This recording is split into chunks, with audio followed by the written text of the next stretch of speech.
మనం రాజమండ్రిలో ఏ ప్రక్కన చూసినా సరే, ఏ చెత్త గుట్టలో అంటే ఇంచుమించుగా చెత్త ఉన్న చోట చూసినా సరే వందల సంఖ్యలో డివైడర్ బ్లాక్స్ అనేది మనం చూస్తూ ఉంటాం. ఇవి ఎందుకు ఇలా ఎక్కడికక్కడే వృధాగా పాడేస్తున్నారు?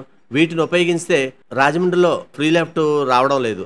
అక్కడ ఇలాంటి బ్లాక్స్ ఏర్పాటు చేయడం ద్వారా కనీసం ఫ్రీ లెఫ్ట్కి ఏర్పాటు చేయొచ్చని, ఇవి ప్రజాధనంతో కొనుగోలు చేసినవే కాబట్టి ఎట్టి పరిస్థితులను కూడా ప్రజాధనం దుర్వినియోగం కాకుండా ప్రజలకు ఉపయోగపడేలా చేయాలని కోరుకుంటున్నారు. అలాగే మీరు ఒక్కసారి పేపర్ మిల్ దాటిన తర్వాత మల్లాయపేట దగ్గరలో ఏర్పాటు చేసిన డివైడర్లు ఒకసారి చూడండి. చాలా బ్లాక్స్ ఇష్టారాజ్యంగా ఉన్నాయి. స్కూల్ బస్సులు వందల సంఖ్యలో తిరుగుతాయి. ఇలా మరి పొరపాటున ఏదైనా తగిలితే, ఏదైనా తేడా జరిగితే ఇబ్బంది పడాలిగా. ఈ విషయమై కూడా అధికారులు స్పందించి కొద్దిగా అసౌకర్యం కలగకుండా చూడాలని ప్రజలు కోరుకుంటున్నారు. ఇదండి ఇక్కడ పరిస్థితి. అధికారులు ఇలాంటి విషయాల్ని కొద్దిగా సూక్ష్మ దృష్టితో కూడా చూడాలని ప్రజలు కోరుకుంటున్నారు. దయచేసి గమనించండి. ఒక ముఖ్య మనవి, మేం ప్రసారం చేసే నిర్లక్ష్యం కార్యక్రమం ఏ ఒక్కరిని అవమానపరచాలని గాని తక్కువ చేయాలని గాని మా ఉద్దేశం కాదు. కేవలం రాజమండ్రి నగరం బాగుండాలని మా ఈ నిర్లక్ష్యం కార్యక్రమం ముఖ్య ఉద్దేశం.